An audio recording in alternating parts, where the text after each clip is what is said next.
नमस्कार, आप देख रहे हैं दबंग न्यूज। मैं हूं आपके साथ मेघा जैन। आइए रुक करते हैं कुछ खास खबरों की ओर। हाल ही में जो रंजीता की जो यात्रा निकली थी और उसमें गमले टूटने पर 30,000 का जुर्माना लगा के आदेश से पारित किया। बाबा रंजीत भगवान की यात्रा थी।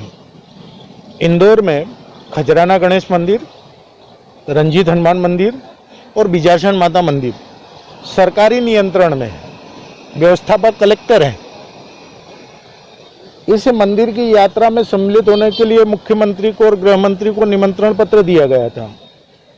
सवाल यह है कि क्या अगर वो दोनों शामिल हो जाते तो ये अर्थदंड नहीं लगता।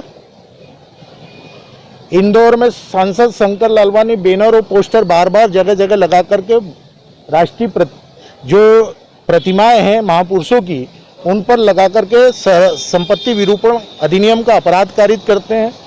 क्या बाबा रंजीत से वो बड़े हैं? प्रधानमंत्री के आगमन में पूरे शहर में कोई बैनर और पोस्टर सरकारी संपत्तियों पर लगते हैं। क्या प्रधानमंत्री बाबा रंजीत से बड़े हैं? शिवराज जी हर आयोजन में आते हैं और सरकारी संपत्तियों पर उनके बैनर और पोस्टर लगते हैं। यहाँ तक कि नेहरू स्टेडियम में पानी के पाउच फेंके गए थे और उसकी प्लास्टिक किससे गंदगी थी। जिला प्रशासन का आयोजन था। तो मेरा सवाल है कि क्या बाबा रंजीत शिवराज जी से छोटे थे? सवाल आस्थाओं का है। और आज ये यात्रा नहीं निकल रही है। यात्रा तो रमेश मेंदोला जी ने अभी भागवत कथा की निकलवाई थी, शिव पुराण की निकलवाई थी। 40-40 हजार लोग इकट्ठे थे, जगह जगह मंच लगे थे। क्या उस पर तो ये यात्रा भगवान की स्वमेव भक्तों के माध्यम से आदि कई सालों से निकलती आ रही है। बिना किसी बैनर पोस्टर के भक्त आते हैं। तो भगवान मोदी से छोटे हो गए, शिवराज जी से छोटे हो गए। और जिस मंदिर के व्यवस्थापक खुद सरकार है, और अगर वहां भक्तों से टूट गया है गमले हो रहे, तो नगर निगम ये बताए कि जगह जगह उसकी गलतियों के कारण सड़कें टूटती फूटती रहती हैं। पाइप की गलत लाइनें डाल दी जाती है, सीवरेज की गलत लाइनें डाल दी गई। हजारों करोड़ रुपए का नुकसान हुआ मध्य प्रदेश को, इंदौर की जनता को। उसका अपराधी कौन?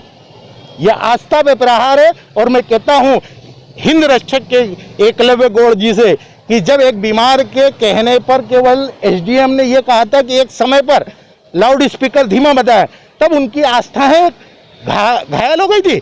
सुंदर कांड करने लग गए थे, पत्र लिखने लग गए थे। और आज आप नगर निगम की कार्रवाई को अच्छा बता रहे हैं। मैं केवल इनके चेहरे पे पड़े हुए नकाब उतार रहा हूं और ये कह रहा हूं कि क्या धार्मिक आस्थाओं पर हर हर मोदी हावी रहेंगे? जय शिवराज का नारा लगाना पड़ेगा, इनके बैनर और पोस्टर लेना पड़ेंगे, या शंकर लालवानी का बैनर और पोस्टर लेना पड़ेगा? यह सवाल आस्था का है। और कानून आस्था से ऊपर नहीं है। मंदिर हमारे हैं। लोकतांत्रिक व्यवस्थाओं के अनुसार अगर कलेक्टर, जिला प्रशासन उसके व्यवस्थापक हैं, तो उन्हें नगर निगम ने आदेश दिया। इसका मतलब है कलेक्टर को दिया, सरकार को दिया। एक अर्धशासकीय संस्था, नगर निगम अर्धशासकीय संस्था है।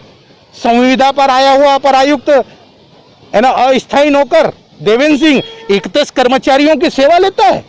किसका पैसा है? सवाल बहुत तेरे उठेंगे। और यह सवाल राजनीति से ऊपर है, आस्था पर प्रहार है।